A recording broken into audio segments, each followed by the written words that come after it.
everybody. I'm so excited to see you all here today. I hope we're kind of settling in as more and more people log in. I'm just going to kind of cover some housekeeping stuff just to get us set up for this workshop. So the first thing I want to say is I try my best to make all of my workshops really interactive. And that means that really we're going to get out of this what we put into it. The more interactive everybody is, the more it's going to be super beneficial for all of us. I'm here to serve you. So the more I know where you're coming from, what your concerns are, what your priorities are, the ages of your kids, for example, the more I can kind of customize what we're talking about to fit exactly what you're looking for. So please be comfortable and confident in raising your hand, unmuting yourself. When I ask for questions, don't be shy.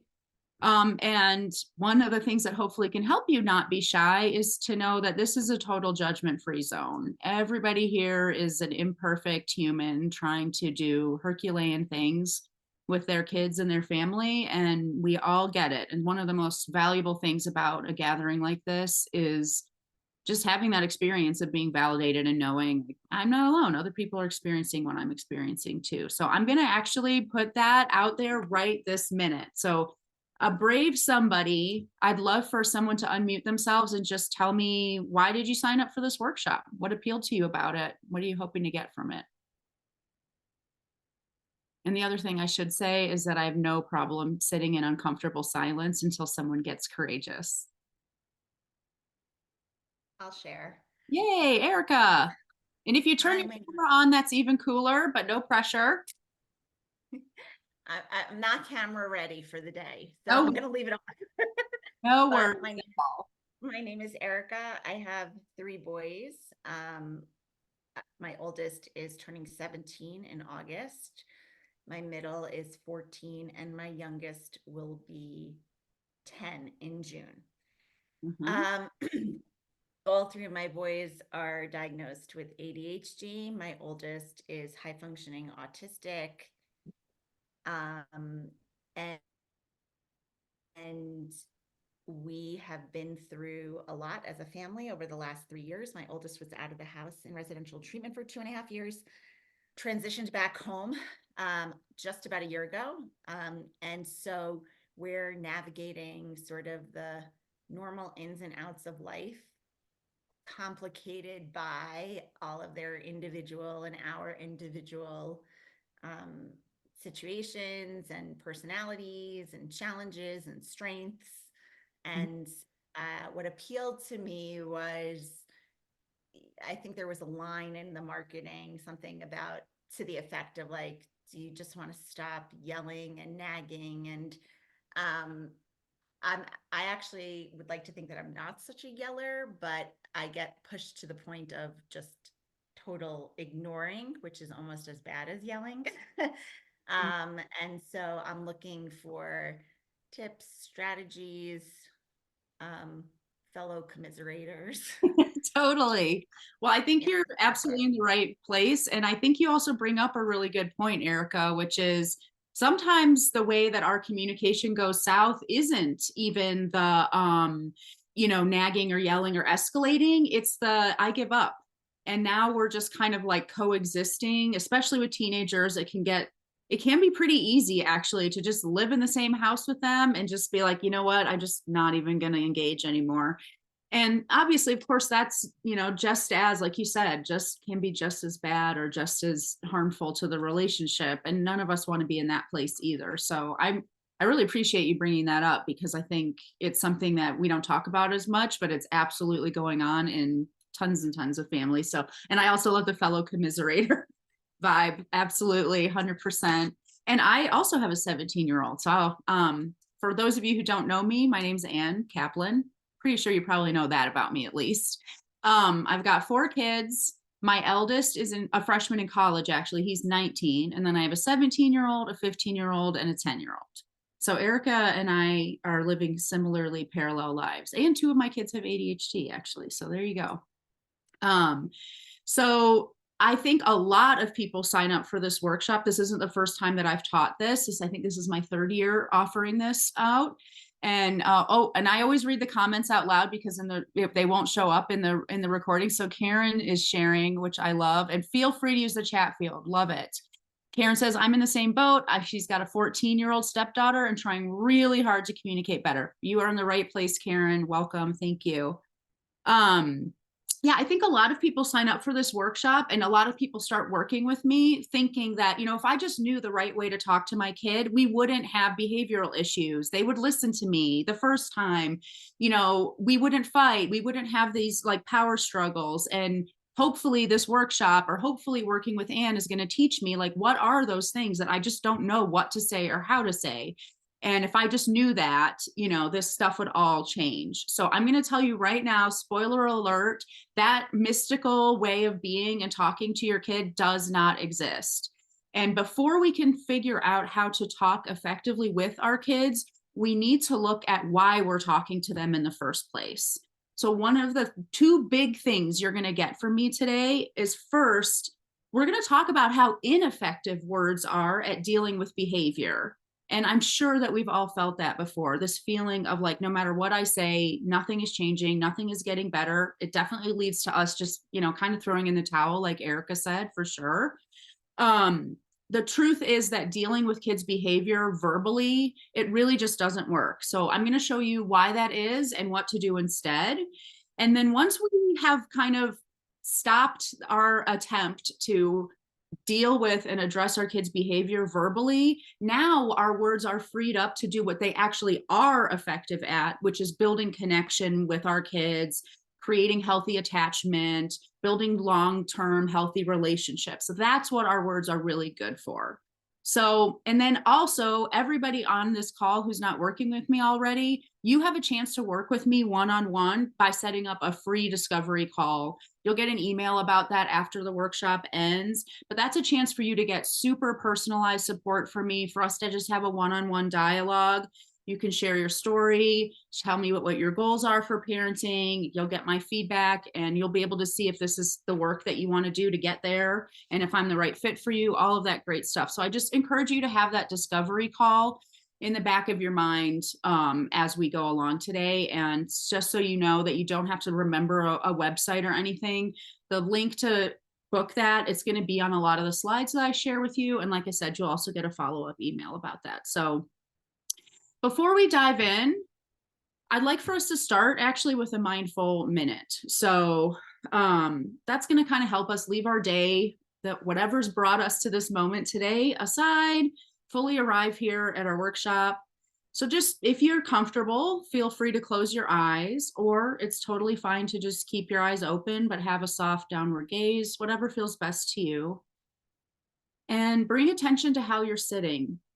Maybe adjust how you're sitting. Just find a way to be relaxed and alert at the same time. And then bring attention to your breath and notice how you're breathing. Maybe take some deeper, slower breaths and just give yourself permission to let go of your busy day and become present right here.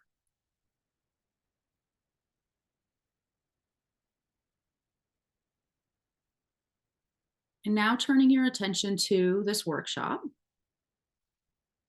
picture your child before you and imagine a golden thread connecting your heart to theirs. No matter where you go or what you do or how far apart you are from each other, this thread always connects you.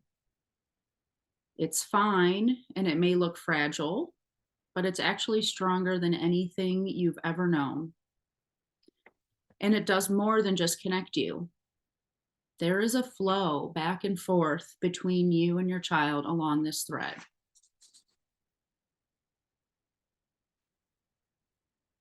With an inhale, breathe in all the love and care you feel for your child and that you wish they knew and felt every second of the day. And as you slowly let it release, send it all through that thread and into your child.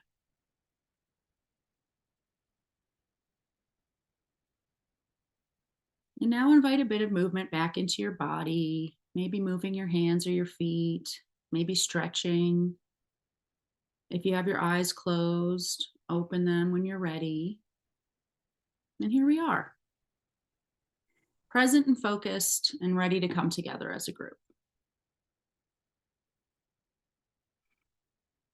And I don't know about you, but I definitely feel way more present, way more connected, way more engaged in what I'm doing right now and released from all of the things that happened before this moment, all of the stuff about my morning, all of the stuff about my day.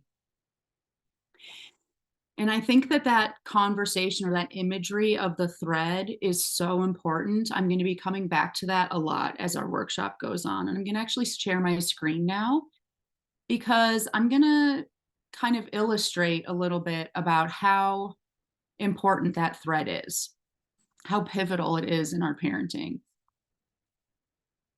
So here we go. La la. So this is my eldest kiddo, Elijah. He's the one that's a freshman in college now. But I really like to share Elijah's story, which I have his permission to share, because it's a huge illustration of how important that thread is between us and our kids.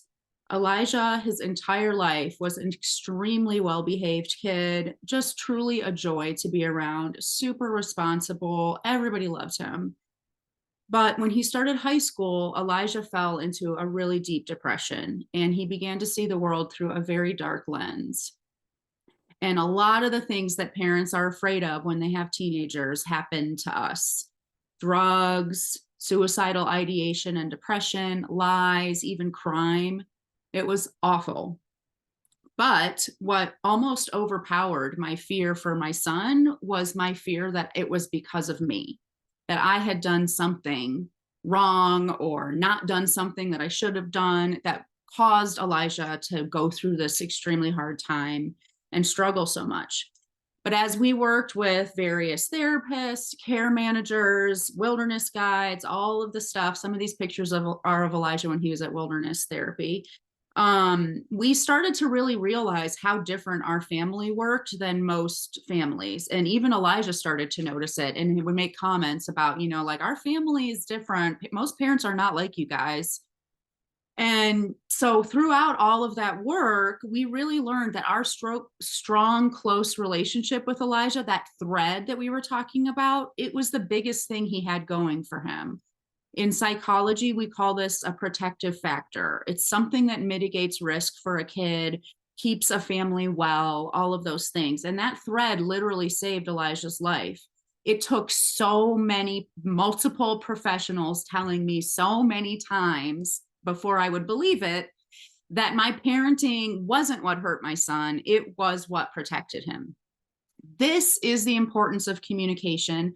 This is why relationship-based parenting is so powerful, because for human beings, relationships are everything. And I want to kind of turn this around. Instead of making it feel like this big, heavy thing, like, oh my God, I have to get this right. I want this to feel almost like a weight is lifted off of you, because what this means that since a healthy attachment to just one parental figure is the largest protective factor a kid can have, that means that if we can get it right with our relationship with our kids, we can get so much else wrong and still come out on top with our kids. Like, it's okay to prioritize this. And if everything else feels like a little bit of chaotic or like it's off kilter or whatever, you're still doing okay. And to me, that is such a relief. It is such a huge North Star for me that in any given moment when I feel confused or not sure where to go as a parent, if I put the relationship first, I know that in the end, it's going to be okay. So I want you to kind of imagine that for yourself. I want you to imagine this thing that I've worked so hard to create with my kids, this thing that I help my clients create with their kids, which is a totally free-flowing dialogue with your child where you're not trying to persuade them or change anything or prevent something from happening. You have no agenda at all. You're simply communicating with them because you love them and you want to be around them. That's all. You know what to say, you know what not to say, and you're truly not freaking out. You're not just faking it. You truly are present and relaxed and calm in this relationship. And the other thing that I want to point out about this vibe with your child, it's possible even when they are misbehaving, even when there's something that's off track and you haven't gotten it back on track yet, even when they're making big mistakes.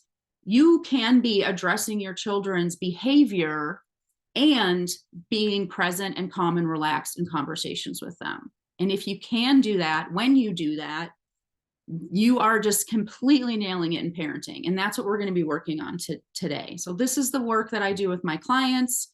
It's the work that you have an opportunity to do a little bit today. And it's the work that you have an opportunity to take way further if you decide to set up that discovery call, where we can really look at all facets of what's going on in your family. Today, we're honing in on communication and that thread piece, but in a minute, you're going to see how there's more to the story, right? So let's kind of talk about why we shouldn't be talking as much as we are. You know, words are pretty ineffective, just like I said before, at dealing with behavior, but it's the first place most of us go when our kids misbehave, or when they think things we wish they didn't think. My 17-year-old's really experimenting with some political ideas and some, you know, philosophies about life that I'm like, this is not the person I was hoping to raise. You know, so when our kids are misbehaving or when we feel like they're getting off track, words are the first place we go. We remind them, we negotiate, just like Erica said, we don't mean to be yelling, or we don't think that we are, but we certainly are just repeating ourselves over and over, or nagging, right? Eventually, sometimes we're lecturing, and eventually we do sometimes yell. This is so normal, even though we can tell, like, obviously this isn't helping, it's not working. So this is why one of the first things my clients learn when they work with me is to separate discipline from communication, to use actions to respond to behavior, and to use words mostly for connection and communication. And I'm going to go deeper with this because, like I said, if we're not addressing why we're talking to our kids, if we're not doing this uncoupling piece, it does not matter at all if you say all the right things. They will be totally destructive to your relationship. They will not serve the purpose that they could, because the agenda has to change first. So let's look at this. So I love this image. It's from a book called The Anatomy of Peace, which I flippin' love. And especially if you have teenagers, highly recommend this book. It's not important that you memorize every single thing in this triangle, so don't worry about squinting at your phone or anything. And I'm going to walk you through this anyways, as I see Johnny squinting at his phone. Don't stress about it. I'm going to walk you through it. So it's a pyramid. So obviously the stuff on the bottom is the most important stuff, right? We need that strong foundation. So I really want to break this triangle, this pyramid, down into 3 chunks for you. That bottom chunk, that one foundational level, which in the book they call your heart at peace. I call that kind of basically your own self-work. What are you bringing to the table? Are you dysregulated? Do you have an agenda? Are you stressed out? Are you calm? You know, that piece of the puzzle is really important. It's our like cleaning house. Like, you need to get your house in order if you're going to have a conversation with anybody, and especially your child. So that's one chunk of this. All the stuff in the middle is a second chunk, which is communication and the connection piece of parenting. So that's talking, it's listening and learning about our kids, it's building our relationship with our kids. That's that thread piece of the puzzle. And then the third chunk, the tiniest, most insignificant piece of the entire thing, is that tiny little triangle at the top, which is discipline, which is correcting behavior. Most of us neglect everything underneath that tiny little triangle, and we put all of our energy into that correction piece. Now, it is important. Discipline is super, super important. And I'm going to talk a little bit more about that in a minute, so that we can kind of put our, our yeah buts to rest before we talk more about the communication skills. But what's so important about looking at this image is that the stuff on the bottom is way more important. Correction is the least important. And also that correction is separate from everything else. So, in a nutshell, what this image is showing us is that connection before correction. You've probably heard at least one parenting expert say that before. Connection before correction. And you can only connect with our kids when we drop that agenda. One of the things my clients hear me talk about all the time is, can you go into a conversation with your kid with curiosity and no agenda? It's easier said than done, I can tell you that. Because if you've spent, well, first of all, if you've spent any time at all, looking at parenting advice, you probably are already drowning in conflicting information. It's rare to find something that everybody agrees on. And so, it is hard. Before I go on to any more, content or topics, I kind of want to take a break and ask and take any questions that are out there um, about this idea of separating out discipline from that connection and communication piece. So no need to raise hands. We're a relatively small group today. Just feel free to unmute yourself and tell me either any questions that are coming up for you or any kind of takeaways you have so far.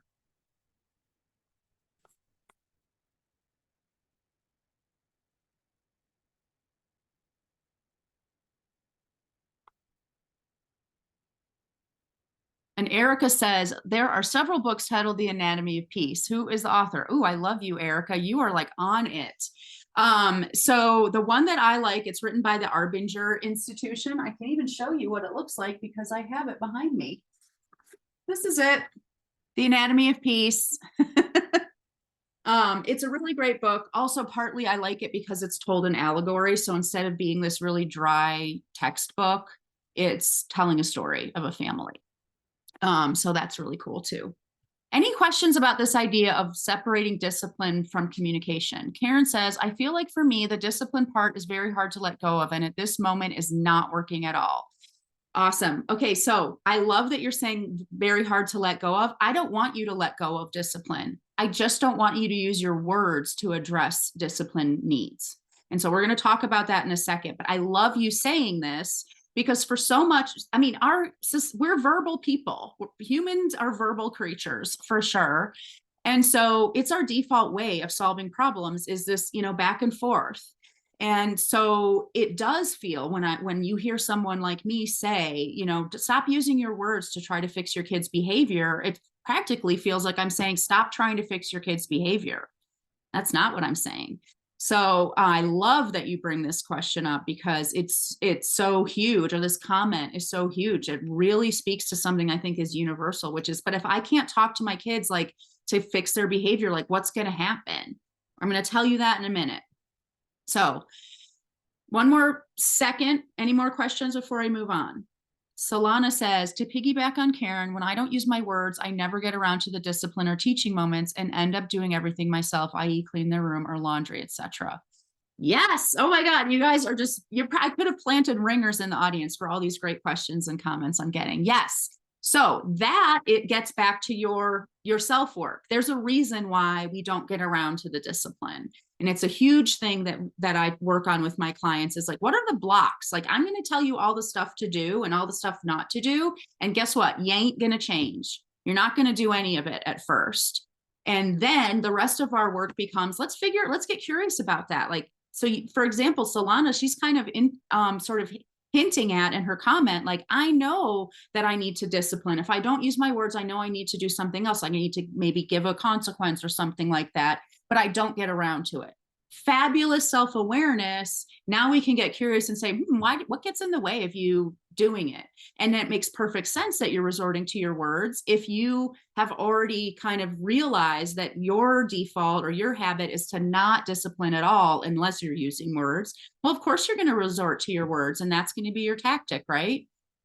Hildy says, always remind myself, stay curious. That's a great starting part. Oh, totally. Yes. The curiosity piece is very good. And also if you're onto yourself and you can be like, am I actually curious right now? Or am I like, I'm not interested. I want you to go do this. That's a really good check ourselves. So just like I was saying before, if you spent any time looking around in parenting advice, like it's very rare to find something that everyone agrees on. And whenever I do find something like that, I'm like, okay, this is worth listening to. If everybody agrees, this must be solid.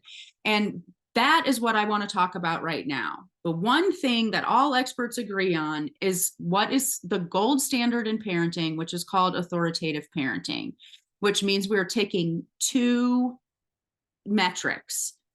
The first is we are maintaining a healthy emotional connection with our kids. And the second is that we are disciplining. We have boundaries and we have control in our relationship with our kids. Authoritative parenting ticks both of those boxes. And whatever parenting you've looked into out there, whether we're talking about discipline with yes, or love and logic, or conscious parenting, or anything, every single one of those modalities and styles that they've put out there are all teaching authoritative parenting in some way, shape, or form. So let's take a deeper look at that. I'm going to share my screen again. And let's check this out. So you may have seen this, especially if you've been working with me for a while, you may have seen this image before. This is just, once again, a great visual representation of authoritative parenting compared to these other styles of parenting. That first metric that I talked about, that connection and warmth, that emotional attunement with our kid, the thread that we were talking about, that's that vertical arrow. And then the control and leadership, that boundaries part of our relationship with our kid, that's that horizontal arrow. So if you think back to that pyramid that I was talking about, that connection and warmth, that's that big chunk that was in the middle of the pyramid. That's that relationship, the thread piece of the pyramid. That horizontal line, that control and leadership, that's that triangle at the top, the correction piece. And the way that we're actually able to do this, that's that chunk at the bottom, our own self-work. So Solana's example of not circling back to discipline is such a great example. There's something, and it's so common and it's so normal. We all struggle with this at different times for different reasons. That's a place where we say, okay, so that bottom, that like foundational piece of something going on for me, my own personal work that is maybe getting in the way of me following through, that's something I need to work on, right? I just want to point out to you that that link is there in the lower corner of almost all the slides. So if you are ready to set up a call, you got it right there for you. So verbal discipline makes it practically impossible to cover both of those bases, that emotional attunement plus control and leadership. Because if you think about how you feel or what you need to feel close to somebody, it's that emotional safety, that safety to kind of let your guard down and be vulnerable with that person. And it's so hard to be vulnerable with somebody when they're trying to get something from you. So if every interaction that we have with our kids, if every time we open our mouth and talk with our kids, we're trying to achieve something with them, it makes it really hard for them to feel that safety with us and to feel close and connected to us. So once we have that agenda in our communications with our kids, we are sacrificing the emotional connection part of authoritative parenting. And this is why the relationship has to be like that North Star for us in our parenting. You know, and now you can see why my work with my clients is based on the parent-child relationship. That's that thread piece. And on learning nonverbal discipline skills. That's that control and leadership piece. So if this is starting to make sense to you and feel like, oh my gosh, yes, please set that discovery call up for yourself, because that's where we're going to go deeper into all three of those chunks. Today, we're getting narrower and narrower in our focus into that thread piece. But every family, every parent-child relationship really needs to be looking at all three of those pieces. And sometimes big concepts like authoritative parenting can feel a little bit overwhelming. I would say one of my superpowers as a coach is being able to take these big concepts and research ideas and, you know, kind of apply them to your specific situation, help you see what that looks like, boots on the ground. Want to stop one more time to see if any questions before I move on. Any ideas about this authoritative parenting? I'm really hoping that as I'm doing this, you're starting to see how much more digestible good parenting is when we're able to kind of boil it down to these things and separate things out so it's not just this big chaotic blob. Like even in this vision, this image has been around since the 60s in parenting, which is makes it even more remarkable that experts still agree on it. And even in this image, we are really separating that connection piece from the discipline piece. It makes it so much easier to actually nail it in both of those departments where we give ourselves permission for them to actually be two different compartments. So a lot of people, when I get to this part of the workshop, are feeling like, oh crap, like I came here to learn how to use words to get my kids to behave. And now Anne's telling me I can't use words to deal with their behavior at all. Like, if you're feeling that way, I totally get it. I hope this is addressing some of these concerns as I'm going to talk about discipline here really briefly. We definitely do need to address our kids' behavior. We must, otherwise we don't have that other, metric, right? So when I work with parents, they learn discipline skills that actually work because they're not verbal. Because kids especially learn through experiences and modeling. And people in general retain about 20% of what they hear and about 80% of what they experience. So today, if you're just kind of passively listening to me, that's cool. You might retain about 20% of the stuff I tell you. If you implement the stuff we're talking about today right away, that's going to make a big difference because you're going to have a lived experience of this stuff. If you participate in our conversation today, also now you're giving yourself experiential learning. And if you set up that discovery call for yourself, you are going to have a very immersive experience of this stuff because it's going to be singularly focused on you. So because we know that about kids and about people, that they retain more of what they experience, that they learn best through experiences, effective discipline creates learning experiences for kids.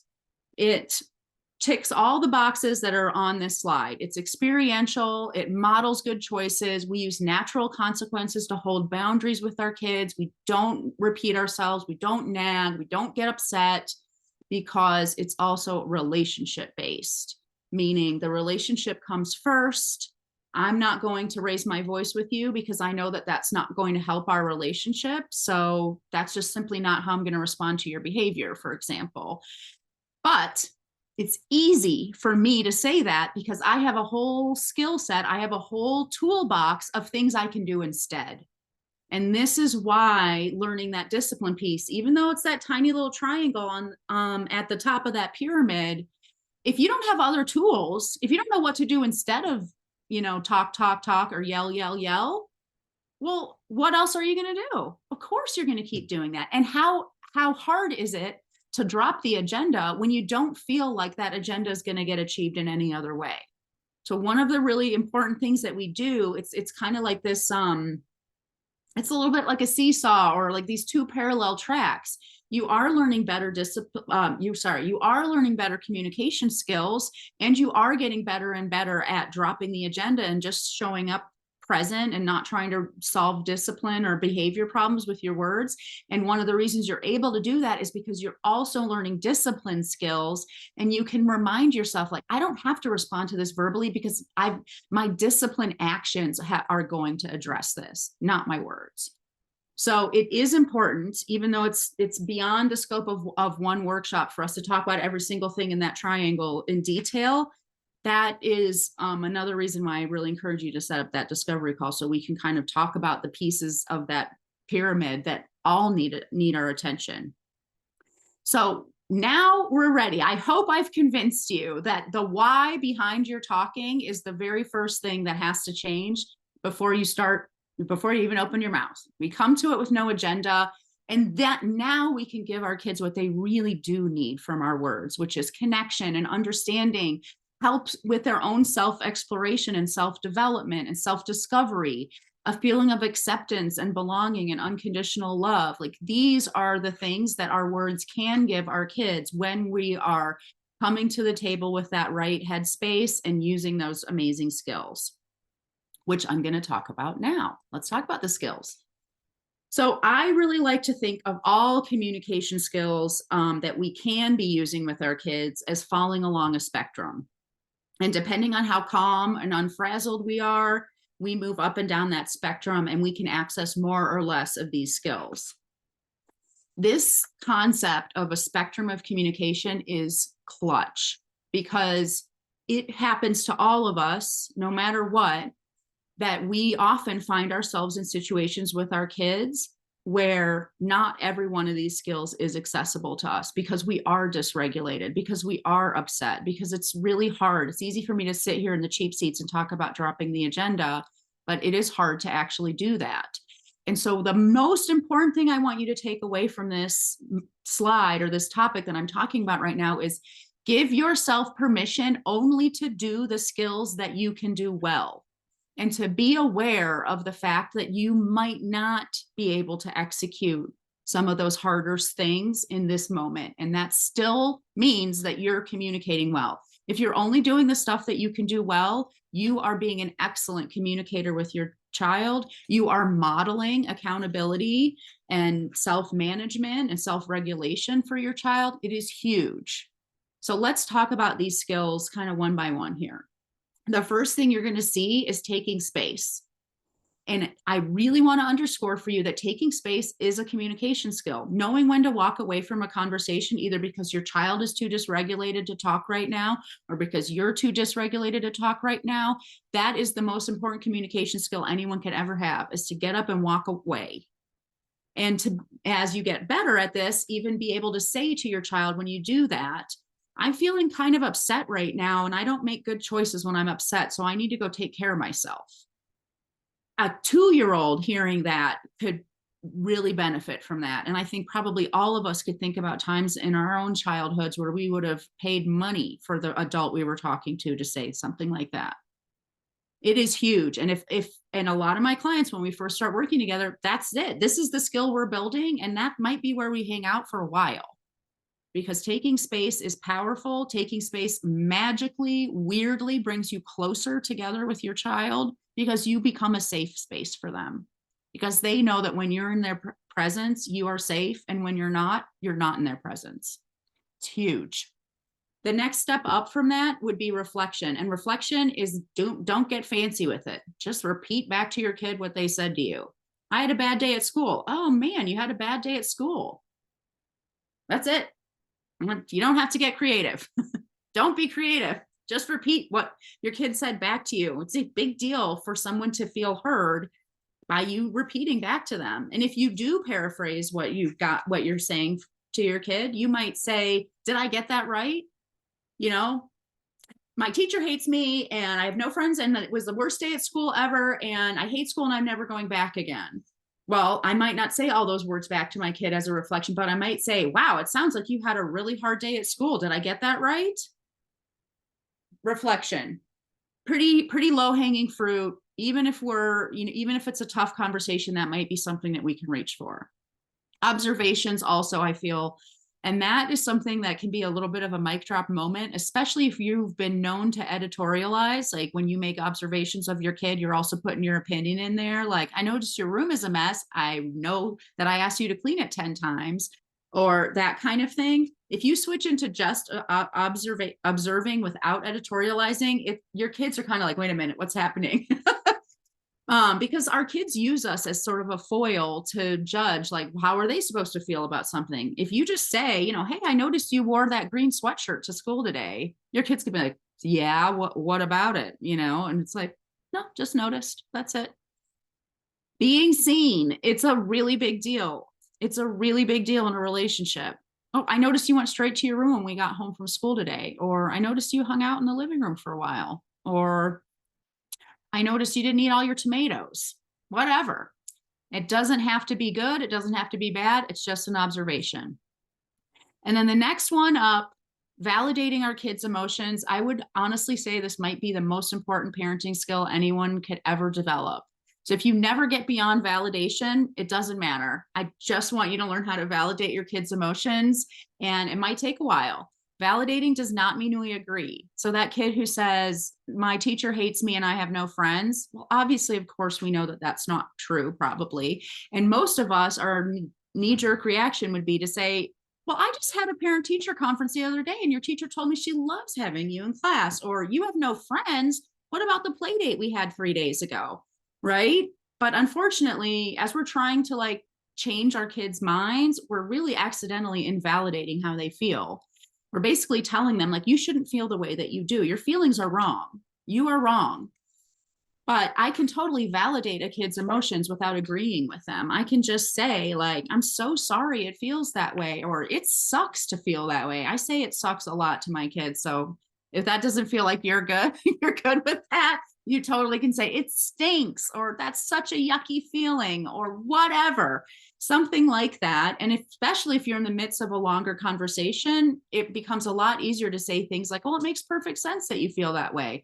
In fact, I validated you guys just a few slides ago when I said, if you don't know what else to do besides yelling, it makes perfect sense that we end up yelling. Or if you don't know what to do besides using words to deal with behavior, well, it's totally understandable that we wind up using our words all of the time. It's just a validation. I'm not saying that's a good thing that we should do that, but we do it and it makes perfect sense. And if you're a client of mine, you have heard me say that makes perfect sense probably 7 million times. That makes perfect sense, or that's so understandable. I totally get it. All of that validation is huge. And the next two skills, I would say I consider double black diamond parenting skills. It's totally cool if you never do them, because they are very hard to do well. And unfortunately, they are the two skills that most of us go right to. We skip all of that other stuff. We go right to this whole thing, and we execute it terribly. So asking questions, the best way to do that is to really make sure you have no agenda. This is just asking questions so that you can help this kid explore themselves and make their own discoveries and conclusions. Most of the time, we are actually not neutral when we are asking questions to our kids. And that's why our kids feel like we're coercing them, because we are. You know, when we say, like, well, don't you think you probably want to wear a sweater today? That is not an open-ended neutral question. Even saying something like, have you checked the weather? Right? So if I can't ask that question to my kid at all, I just won't say anything. That's it. Really make sure that the questions you're asking are coming from a neutral place, and then try your best for your questions to be open-ended. So instead of saying a yes or no question, like, are you sure you want to wear that today? You know, instead, you might ask an open-ended question like, how sure are you that you're going to be comfortable all day long in that outfit? That's a more open-ended question. Any answer under the sun could suffice, including, screw you, mom, I don't want to talk to you about it. Get your nose out of my business. Okay. So making sure that your questions are open-ended. And then I like to say your questions are empowering or sort of like exploratory. So a question like, you know, what do you mean you didn't turn in your homework? That is not an empowering or uplifting or exploratory question. There's clearly an agenda there. It's very negative. It's super condescending and judgmental. But you could ask a question that's like, what do you think made you not turn your homework in? Something happened, right? Something got in the way. What was it? You know, it's an open-ended question, and it really actually is about building a bridge here, not about you're bad, you didn't turn your homework in, right? You got to be on to yourself with this stuff, because there are so many times when we are really not in the headspace to be asking questions. Just be honest with yourself. That's all. And then the last one is the one we go to first, most of us as parents, and we do it terribly, which is accountable self-expression. I put the word accountable in here because it is possible, especially as our kids get older. And when I say older, I mean like 6, 7, 8, 9, like we don't have to wait until they're teenagers. It is possible for us to have a little bit of reciprocity in the dialogue, a little bit of give and take between us and our kids. And we can express ourselves to our children without making our emotions their responsibility. So saying something like, I'm so mad at you, you left your backpack on the floor, basically says, my anger is your fault. You made me angry. And it's your job to behave in ways that create the emotions I want to experience in our relationship. The reason why you shouldn't leave your backpack on the floor is because it will make me have feelings that neither of us want me to have. My feelings are your job. But I can express myself accountably to my children and still say, I'm really angry. I get really angry when I see your backpack on the floor. The second piece of that puzzle is saying something about ourselves, meaning I feel that way because of something about me. So I give this example all of the time because if you keep going with this, you might realize some really important stuff that really goes down in that bottom piece of the pyramid, our relationship with ourself, our own self-work. You know, I feel frustrated when I see your backpack on the floor. I feel that way because I like my house to be clean. Okay, go even further. I feel that way because when my house is clean, I feel embarrassed. I feel that way because if my house isn't clean, I think it means I'm a bad person. Well, holy crap. Okay, this has nothing to do with my child. My emotion, now it is their responsibility to do something about their backpack. That's what we address with discipline. But the fact that I'm all wigging out about the backpack, that's no one's responsibility but my own. I do not need to feel that way about a backpack. And my child certainly did not make me feel like that. So, how many times do we actually express ourselves accountably? So rarely. And that's very understandable. Here I'm validating all of us here. It's super understandable because it requires so much of our own emotional regulation. And it's not reasonable for us to expect ourselves to be at that high level of emotional regulation 24 hours a day, 7 days a week. That is why I started this slide by saying, and I'm going to finish this slide by saying, the most important thing is for you to give yourself permission to only do the stuff on this spectrum that you can do well, and know that you are still doing a great job, even if you never, ever, ever in your life get to the point where you're regulated enough to do that whole accountable self-expression thing or ask these open-ended, empowering questions. It's okay. Your child is going to benefit a million times more from being in a relationship where you show up only as the person you truly can with integrity, instead of the person who's trying to do stuff that they just really can't execute well. And instead, it's going to hurt the relationship. So I want to pause for a second. Any questions, any comments about what I'm saying so far? Wow, I must be like the world's best teacher. You guys have just learned like a lifetime's worth of information and it just like went into you like that. Perfect. So obviously, even though it's okay for us to, you know, not be accessing all parts of the spectrum, why would we do this? We do this work so that over time, more parts of that spectrum are accessible, that we can move up that spectrum. Oh, and I see some questions here. Let's see. I'm scrolling. Erica says she has a question. This is a lot about building the relationship, which is important and great, but can you give examples of what the nonverbal discipline looks like? You know what my business coach would tell me to tell you, Erica, is that's why you have to set up the discovery call, because this workshop's about communication. Book a one-on-one, book it. But I totally will give you an example. I would never want to show up in a workshop like that. You know, for example, the backpack example is a really great one. So I'm not going to get angry about the backpack. If I do feel angry, I might feel like I need to tell you that, but I'm going to do so accountably only if I really can. But what I'm actually going to do is take action about the backpack. So I might set one boundary. So a lot of my clients know, like when we're disciplining our kids about something, it's one sentence and one action. If you're saying more than one or two sentences, you are trying to discipline verbally and you've gotten yourself back into that quagmire. So I might say one thing to my child, which is to set a boundary verbally. And after that, I will enforce that boundary with my action. So I can say, I'm happy to allow you to keep this backpack as long as it doesn't end up on the floor anymore. Or feel free to keep your backpack as long as you take care of it. Or everyone in this house gets to keep the things that they take care of. Or I'll know that you want to keep your backpack when you take care of it. Not all of those things. One of those example sentences that I just said. And the next time the backpack's on the floor, you don't say one word. You just say, oh, okay. I respect your choice.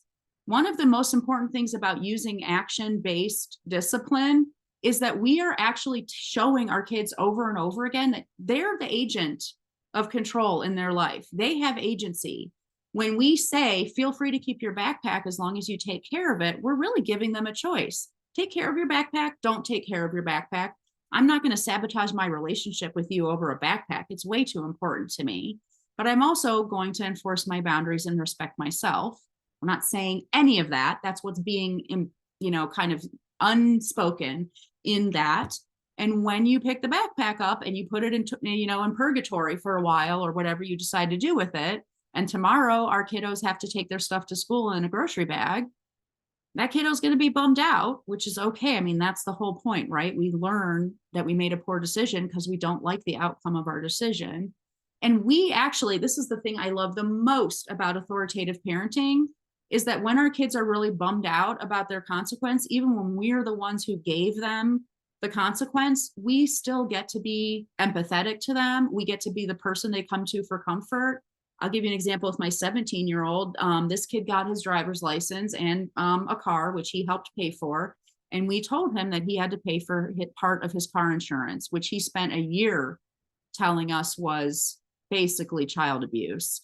And finally, he wound up going out and getting a job. And the whole time that he was so angry about it, I was the one he would come to and complain, not because he was trying to change my mind, because I have already established with him that that's not how our relationship works, but because he was really pissed off and he wanted to vent about it. And every time he would come to me and be like, this sucks.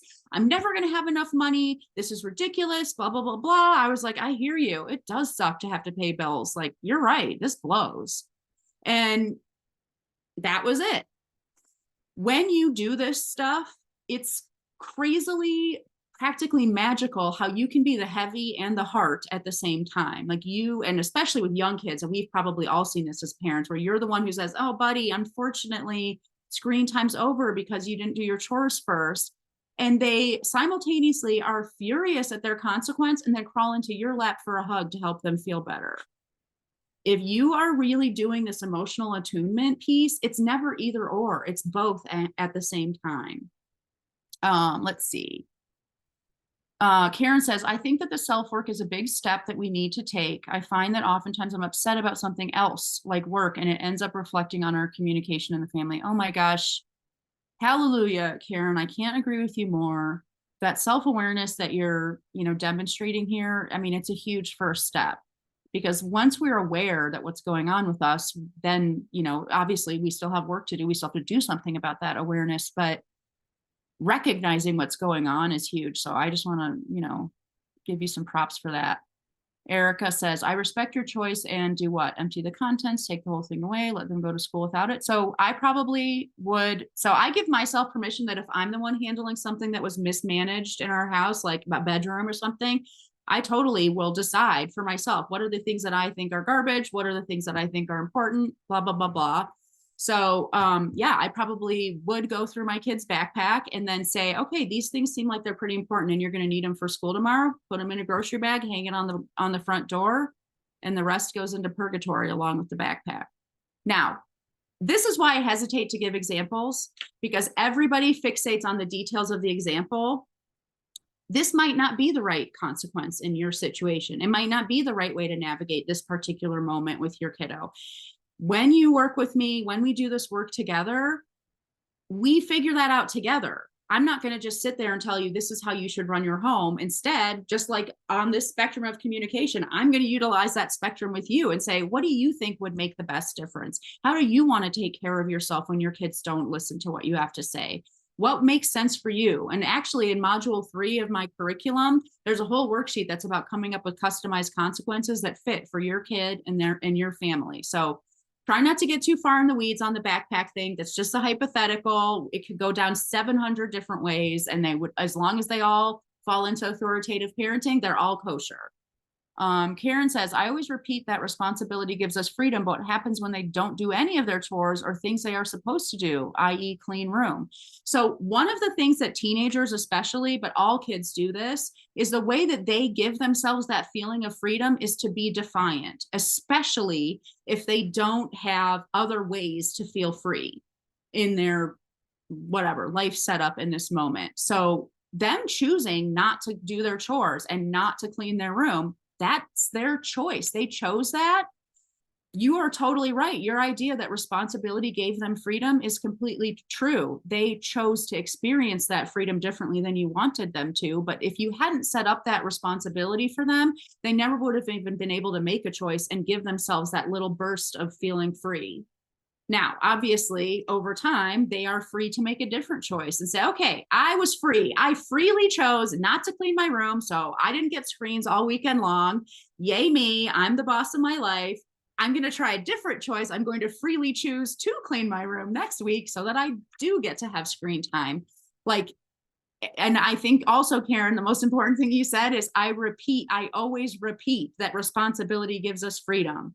Kids learn through experiences, not our words. So you telling them responsibility gives you freedom, it's not going to sink in. Them experiencing that responsibility gives them freedom, and the more responsible they are with their choices, the more they experience the kind of freedom they want to have. It's all about the experience.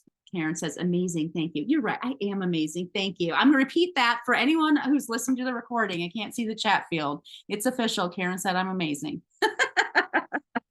All right. So let's talk about how we move up this spectrum, because so we've actually talked a little bit about each of those chunks. We've talked about the discipline chunk. We've talked about the relationship chunk, that thread. How we move up the spectrum, how we actually access that stuff is that bottom piece. It's the self-work piece. So when I work with parents, you learn the communication skills and you learn the discipline tools. But even more importantly, you learn how to access those skills and tools in the moment. You get to learn how to move up the spectrum so that all of those communication skills are available during your conversations, so that we do choose calm and loving consequences in the moment when there's misbehavior. Sometimes it can be as simple as the stuff on this slide. Slowing down, one of my mantras that I say to myself is, there's no rush. Really, there's nothing on this earth that it's going to be a big deal if I'm 5 minutes late to. Even today, the world would still have kept turning if I had logged into this workshop 5 minutes late. So reminding myself, like, this moment doesn't have to be resolved instantaneously is huge. Slowing down, knowing when to walk away, and taking breaks. I put comfort with discomfort on this slide because I think that's massive. When we are uncomfortable with our kids suffering, by not having screen time or whatever consequence there is, it's super hard to follow through. And I don't know, I can't remember who it was. I think it maybe was Solana that said she has a hard time following through. I don't know if that's what Solana's specific reason is, but it's a very common reason. It's how crappy we feel when our kids are maybe mad at us, or they're unhappy, or they haven't really made it through their dysregulation that they feel when we take the screen away or whatever. The more we can become comfortable with their discomfort, the more we're actually able to let them experience the outcome of their choices, even if that experience is unpleasant for them. And then also, like, our own discomfort. It really feels stinky when someone's mad at us, and it's not fun. And it's not fun when there's a behavioral problem. And because we've decided to slow down and tell ourselves that it's not a rush, the behavioral problem doesn't get resolved immediately. And we certainly don't get to have that explosive venting that would release the pressure of it not being solved. That's uncomfortable. So sometimes it's as simple as the stuff on this slide, simple, but maybe not easy. But also, almost always, there's bigger and more complicated stuff, which is totally normal and totally workable. We all come to parenting with a lot of lessons and experiences that we brought from our own childhood, our parents, what we've seen around us. I want you to know that no matter what you're bringing into parenting that might be making it hard to execute these things, you totally can learn to do it. And you totally can learn to work with that inner turmoil and move past it and resolve it so that it doesn't get in the way anymore. And that's my job. This is why this, to me, is the huge fundamental difference between reading a book, taking a class, listening to a podcast, and working with a coach. Most of the parenting books that are out there, like, for example, you could read Dr. Shafali's book, The Conscious Parent. Fabulous book about doing your own inner work. Really cool. And it talks a lot about your relationship with your kid. She doesn't say crap about what you're supposed to do about the backpack. She doesn't teach you the skills. That's just not her zone of focus, which is totally cool. Or for example, you could read a love and logic book, which is going to talk to you a ton about neutrality and exactly what kinds of consequences and discipline skills to use. Never addresses the fact that it is hard AF to actually do the stuff in that book. It doesn't give you any tools to understand, like, okay, well, what do I do? What do I do so that I don't yell? What do I do so that I stay calm? What do I do so that I'm not up at night stressing about my teenager, possibly having sex or whatever it is? You're not going to find that in that parenting book.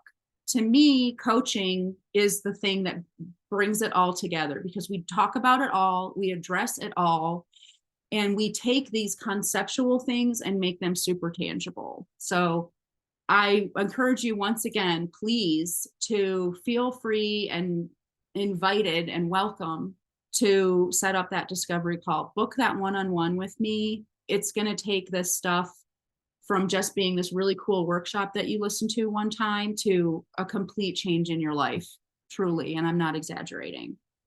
I like to put this slide in here. I call it communication lube, like what to say when you don't know what to say. I'm not going to go through each and every one of these, but one of my favorite things to say to a kid when they tell you something, especially if it leaves you dumbfounded, is to just say, thank you so much for telling me that.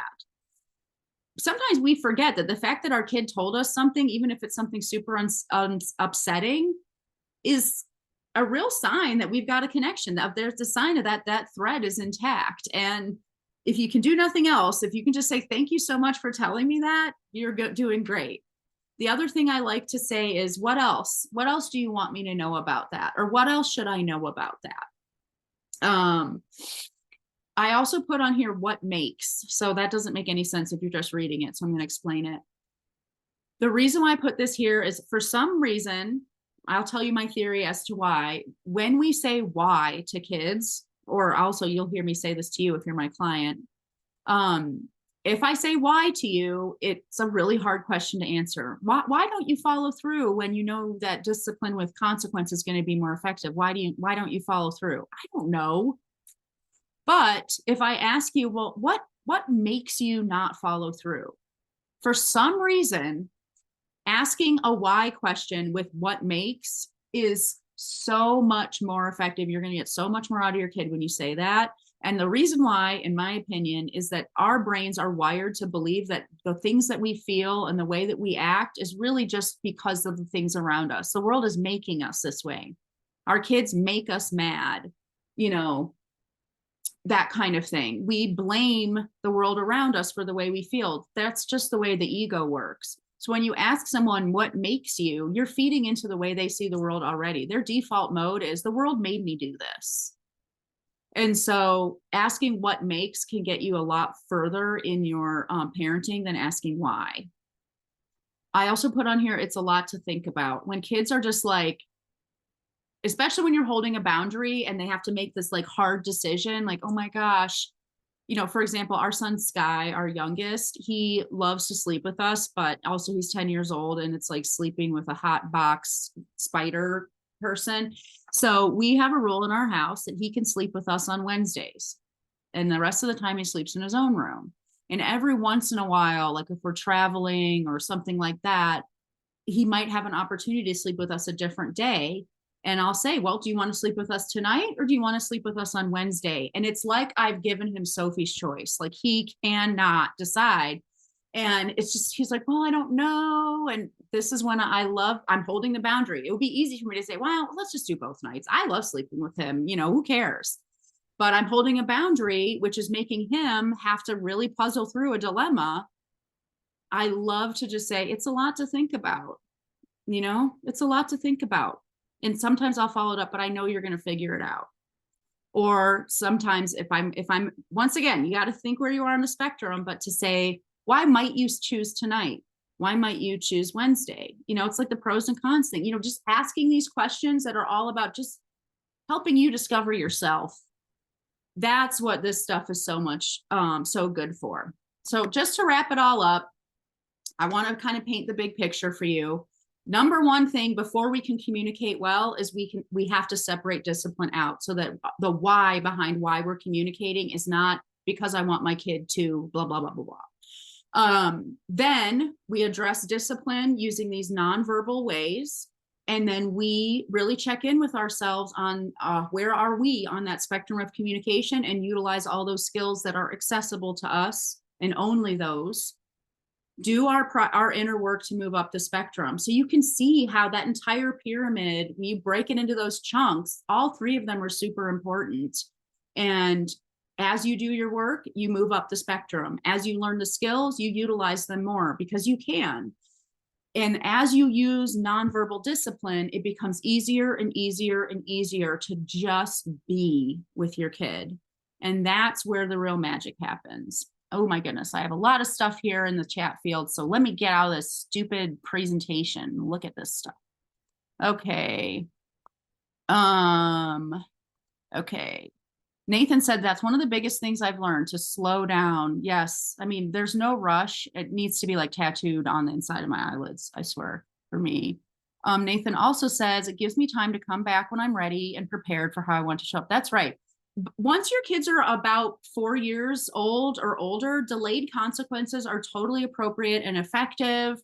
It's totally okay for you to say, wow, this is a real pickle, but I need to do something about it, but I can't do it right now because I'm too upset, and I don't make good choices when I'm upset. So I'll come back to it. That can be one of the most powerful things that you can say to your kid. So give yourself permission to take your time.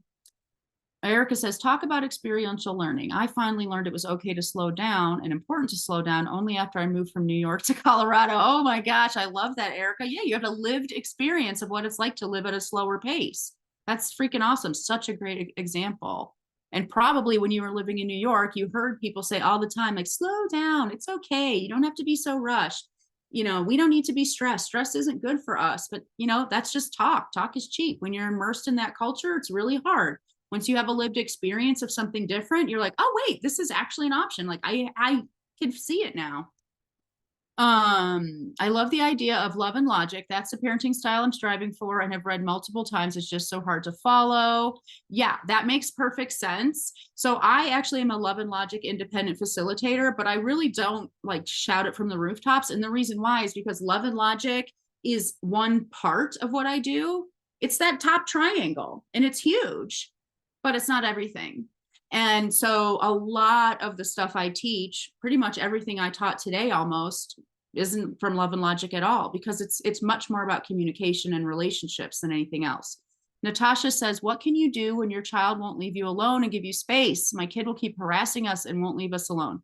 So this might be a pick, you know, I'm not trying to just, you know, push you to set up the one-on-one, but I promise you my answer to it here will be unsatisfying. But I do think it's an important question, and you're not alone, Natasha. A ton of people feel that way. I don't know, Natasha, if you can unmute yourself or just put in the chat field how old your kiddo is, that also would be good information. I'll give you a brief answer here. He's 17. Oh, that's great. My 17-year-old gets a little clingy too. It's really that, like, I think they're starting to realize like my time is limited and it's a little scary to leave home. And yeah, that's so, I love that you said that, because if you hadn't, I would have been like, so with a toddler, you might have to put them in their room. But that is not the case. Okay, and Karen saying, me too. She has the same thing with an 8-year-old that's clingy and won't give us space. So here's the thing. I love that we are falling into the default language of give me space. It's nobody's responsibility to give us what we need. It's our responsibility to give ourselves what we need. So if your 17-year-old is having a hard time respecting your boundaries around space, you literally can say that. I really need to have some time to myself. And it looks like I'm not going to be able to do that if you and I are in the house together. So I'm going to leave. I'm going to go do this. I'm going to go and do that. Maybe I'm going to go into my room and lock the door. It's totally appropriate. But just remember, like when we get in that energetic space of feeling like we're being held hostage by our kids, that's when everything just goes down in a blaze of glory, right? It is hard when our kids won't stop harassing us, and especially with teenagers, they harass us on our phones too. So I definitely encourage you to put your phone in do not disturb, maybe even set a boundary in your text messages to say, I'm taking some space for myself right now. I will not be looking at my phone for the next hour. I'm happy to look at whatever you've sent me when I'm done. And then you need to follow through on that. You might even like temporarily block your kid for an hour or something if you need to. But it's so important that our kids see us say what we mean and mean what we say, follow through, and do so calmly and regulatedly. That's a big mouthful to say, regulatedly. That is super important. And when our kids are older, when we're implementing these things, if we haven't already established that dynamic with them, I'm not going to lie to you, it's harder. It's totally harder because you're undoing like 17 years of habit, but it's totally possible. Absolutely. Just like any relationship can change over time. As one person in the relationship becomes healthier and healthier and shows up in that relationship more and more healthily, the relationship will change. And because we're the parents, that's kind of on us. And I bet all of us as adults who may still have living parents have had the experience of feeling like, well, my parent isn't going to get healthier in this relationship, so I guess it's on me. And now, still, as children of our parents, it's our responsibility to shift the relationship, because if we don't do it, nobody will. The work that we're doing now as parents means that we're not putting our kids in that position. We are going to be the grown-ups starting now and doing our work and showing up more and more healthily in this relationship with our kids so that they have the space and the container to be kind of a hot mess until they figure their stuff out. Let's see here. Karen says, oh, her 8-year-old gets clean. So an 8-year-old, that is more of a situation where you might say, I guess I need to go in my room right now, and you shut the door and maybe even lock it, or maybe you need to go in your room right now, that kind of thing. Of course, it's slightly different, but I just want to really point out the principles always stay the same. So we're a little bit over time, which is totally fine, but I do want to say that that's all the planned content I have for today. I do have time to stay and answer more questions, talk more about this stuff. If you have questions about the discovery call, like what to actually expect, I can talk about that too. I also have a couple of clients on that who are currently working with me who are on the call, not to put any of you on the spot, but if any of you want to unmute yourself and talk a little bit about your experience with the discovery call, that probably would be really cool for people who are thinking about it and not so sure. But like I said, no pressure. You don't have to reveal yourself. Karen says, how long does a discovery call usually take, and could I bring my partner along? Okay, great question. So usually a discovery call, I block off about an hour and 15 minutes. Sometimes we don't need all of that time, but we usually do. And especially if you bring your partner along, we will. And yes, you totally can bring your partner along. If you are thinking about working with me as a couple, you have to bring your partner along, because it's really, really impossible for me to do an intake with only half the people I'm going to be working with. So I hope that answers your question, Karen. Sharon says, I have to get going. Thank you so much. Yay, Sharon. Thanks for hopping in. Solana says, I'm interested in the discovery call. I would love to also know your coaching rates, or is that something we discuss on the one-on-one? So that's actually part of what we're going to discuss in the one-on-one, because there's lots of different ways for you to work with me. And depending on how you choose, that's going to determine your rates. I've learned from years and years and years of experience that just bombarding you with all different options and numbers right now before we even know, where we're headed, it just winds up being overwhelming. And then we get into analysis paralysis. Rachel says, the discovery call was amazing and highly recommend it with Anne. We have been working with her for the last 3 months and it has been amazing. And we are seeing some big differences and have been able to work through some hard challenges together. Thank you, Anne. Oh, thanks, Rachel. I love working with you. So that's great. Yes. And I'm really, really encourage you guys. In fact, what I'm going to do right now, just to make it even easier, I'm going to put the link in the chat field. So you don't have to go find it or wait for your email or anything like that. Or Bitly is a little bit tricky. I love Bitly because I can make up super easy to remember links, but Bitly cares about capitals. And so sometimes you can accidentally type in the wrong thing because you're not using the capital K or the capital C. So I put that in the chat field for anybody who just wants to click on it now and take action. I really encourage you to do so. And like I said, happy to answer any questions. Rachel says, thanks for this. For me, hearing multiple times helps me to learn. I do have to sign off. Yes. Awesome, Rachel. Have a great rest of your day. Anybody else who has questions or just wants to even talk through something or share an insight or experience, I'm here for it. Lauren. Hi, Hey. how are you? I just have a question. I'm new to working with you and haven't really like started implementing anything yet with my son because I'm still trying to figure out internalize it myself. Because this is probably like a big shift for maybe other people too in terms of how they interact with their kids, do you recommend that we kind of verbalize? I know we're against over talking, but should there be sort of like a listen, this is what's going to happen going forward sort of conversation, or do you just start doing it and they figure it out? Love this question. I actually wind up getting this question almost every workshop I teach. So you are really doing everyone a favor here asking this. So my answer to this question is if it helps you feel ready and removes a barrier for you to implement this stuff, to have that kind of like come to Jesus conversation with the family, absolutely do it, because I don't want anything standing in your way. The only caveat I'm going to give you is you're only allowed to have that conversation once. If you have it more than once, you're trying to use that conversation to change your kid's behavior, and it's not going to work. And you're also only demonstrating over and over again to your kids that, like, not really, Right. I don't really mean what I say. So, Mm-hmm. conversation once, so you can go into this feeling like, all right, there's nothing standing in my way, no excuses, here I go. Absolutely. If you feel like you're high on that spectrum today, when you have that conversation, you might have that conversation in a super accountable way, which is, guys, I have been learning a lot recently, and I have realized that I have not been doing a really great job in some things as your mom. And I want you to know that I'm working really hard to change that, and I am changing it. And because of that, no more yelling, no more fighting with you. I love you guys way too much to argue with you about these things that we waste so much energy arguing about, that kind of thing. So you get to, really give people the heads up and do it in this super accountable way. Now, only do that if you can do it truly, honestly, and neutrally, because I've had clients do it before where it's kind of like almost like this snarky thing, or it's like, well, good news, everybody. I'm never yelling at you again, because instead you guys are going to get it. It's like, okay, the vibe we're going for.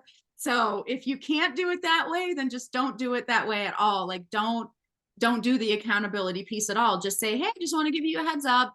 We're changing some stuff up. You might notice this, and this. I love you guys. Mm-hmm. So Okay. side. Natasha says, do you help with any type of substance abuse? So yes and no. I'm never going to be the only answer to substances at all, but having a coach, and it's not clear from this, and you don't need to make it clear if you don't want to, Natasha, whether you're talking about substance abuse for parents or substance abuse by kids. But either way, it is super, super helpful when we are navigating substance abuse in a family to have somebody there that's helping you make a plan, execute your plan, stay accountable to your plan, and somebody that's a safe space for you to talk about what's going on. So, and like I said in the very beginning of this workshop, my eldest son struggled very much with substance abuse. So it's certainly not my own it's not my own theory. It's not just theory or concept with me. Like, I have that lived experience. Let's see. um Solana says she's got 4 kids, 7 and under. They're very physical, but I don't agree with spanking. Good, hallelujah. How do I help them not do that to each other? Awesome. So that whole thread thing that I was talking about in the beginning of our call, the thread between you and your child, there's a thread between your kids and each other. And just as that thread is a very singular and sacred and private thing between you and your kid, and probably if your co-parent gets in the way, it feels like, hey, get out of here. The same thing is true with our kids, as much as they actually act like they want us to fight their fights for us. So, Absolutely no, not spanking. My advice to you, once this is another one of those topics where it's like, I really encourage you to set up the one-on-one because it's a big thing. It's a lot of different relationships we're talking about now. We're talking about relationships between sibs. We're talking about relationships between you and each sib. If there's another parent in the picture, relationships between each of those sibs and that parent. So it's kind of a big thing. But in rule of thumb is the sibling rivalry exists because we exist. The more that we can stay out of the equation, the better. Let our kids resolve things in the most clunky, graceless, messy, mean even way.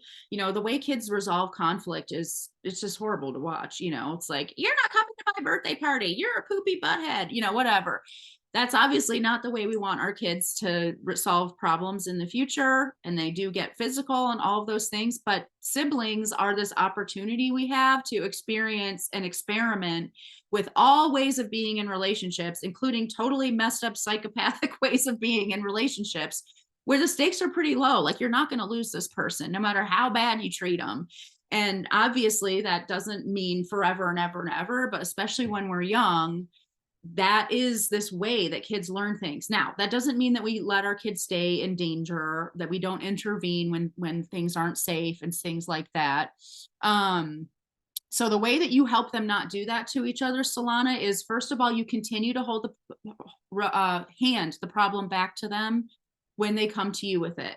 You know, so-and-so was mean to me and they hit me and blah, blah, blah, blah. Then you say, wow, I'm so sorry. Tons of validation. That stinks. No one likes being hit. I'm sure that was really upsetting to you.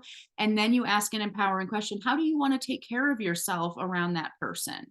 How do you want to take care of yourself the next time something like this happens? I might also reflect for them and say, wow, it sounds like that person's not, you know, very fun to hang around right now. How do you want to take care of yourself? What do you want to do about this situation? Now, if they're just truly hurting each other, like physically, really, really hurting each other, not just wrestling and being jerks, we separate them and we say we have a boundary and we say, it looks like we can't be safe around each other for right now. So we're going to take some space. Remember, taking space. That's number one. We're going to take some space until we can be safe. Now, obviously, there's so much more that can go into this, and I don't want to get too much into the weeds on it, but I want to give you a little nutshell answer. Yes, and Solana's also saying body boundaries are not being respected. When sibling says no, stop, blah, blah, blah, blah. You absolutely can have your own boundary, which is, you know, when no means no, stop means stop. And if we don't respect that, then we're the one who needs to take space. So you can say your sibling said stop. It's too bad you didn't listen to that. It looks like we need some space, but do you see how then it's an action? It's a separation. Lauren says, thank you. I have to jump off. Love you, Lauren. Erica says, this was helpful. I filled out the discovery call link and look forward to hearing from you. Awesome, Erica. Can't wait. Anne says, I joined at the end of the Zoom. How do I access the recording? I enjoy watching your videos. I have twin 14-year-olds. One is fairly open with me. The other has always been an emotional closed book. Your videos have helped me to improve my relationship with both kids. Oh my gosh, Anne, I just love hearing that. You will get an email probably tomorrow with this replay. It takes a while for it to upload and everything. So I usually send it out the next day. So I have time to really get it uploaded properly and everything, but you'll get an email tomorrow that has that. Anybody else, questions, concerns? Nathan, I saw you. I wanted to say, I'm a client of Ann's, been working with you for like a year, that it's just some of the best money I ever, I think I've ever spent. And I mean, seriously, you know, and I just used to waste, I waste money all the time on just ridiculous things on internet, Amazon products, and it's just, I really found it invaluable to work with Ann. So I hope you guys have an opportunity to set up a meeting with her, because it's the best. It's just the best thing you could ever do for yourself and your kids. And so I enjoyed watching your presentation to Ann today. Thanks. Yeah, thank you, Nathan. I just love hearing your words of affirmation for sure. Oh, it's fun. I thought I knew what I was doing about a year, 2 years ago, but everything I knew, it was wrong. and you weren't afraid to tell me, and That is you true. I'm did- a straight shooter. you weren't afraid to tell me more than once. So, Well, um, like I think it was either Lauren or I can't remember who said it, but somebody said, you know, we need to hear things more than one time often. I mean, this is why, because it's verbal. We only absorb 20% of what we're told.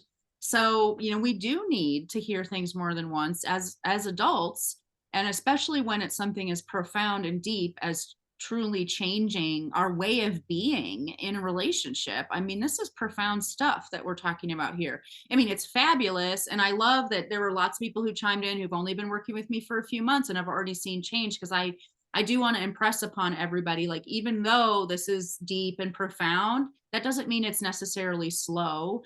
And it doesn't mean that you're going to have to kind of white knuckle it for a long, long time before you get to where you want to go with your family at all. You'll see change pretty quickly as you start implementing stuff, for sure. But of course, we need to hear things over and over. I mean, I've been seeing my therapist for 13 years. Same woman. She is a goddess, and she has never said anything new to me after the first year. I promise you that. And she's got, I don't know, like every once in a while, I'm like, aren't you tired of telling me this? Like, how do you not roll your eyes every time I'm in this office? But you know, your stuff is your stuff. It never changes. We just learn how to work with it better, and we get better at identifying it and responding to it more healthily. But you know, it's never like all of a sudden you're gonna have a personality transplant and you have a whole new set of issues. I do. Yeah, that's how it is for all of us. Solana is hopping off. That's so great. I'm excited. She says she's definitely setting up a call. Can't wait. All right, everybody. I'm going to pause for a brief second to see any more questions. Karen says, thank you so much. We'll totally be scheduling that call, because for a blended family, the struggles pile up. That is true. Amen. This has been very eye-opening. I really appreciate the free talk you gave us. Thanks for your time. Oh, that's great. And happy eclipse to everyone. Yes, that's great. Awesome, everybody. Like I said, any last questions, I'm here for it. But if I don't hear, then we'll say goodbye. Karen says, talk to you Friday. Yay, Karen. Sounds good. Anybody else? Last opportunity. I think everyone's saying goodbye. Bye, everybody. Have a great rest of your day.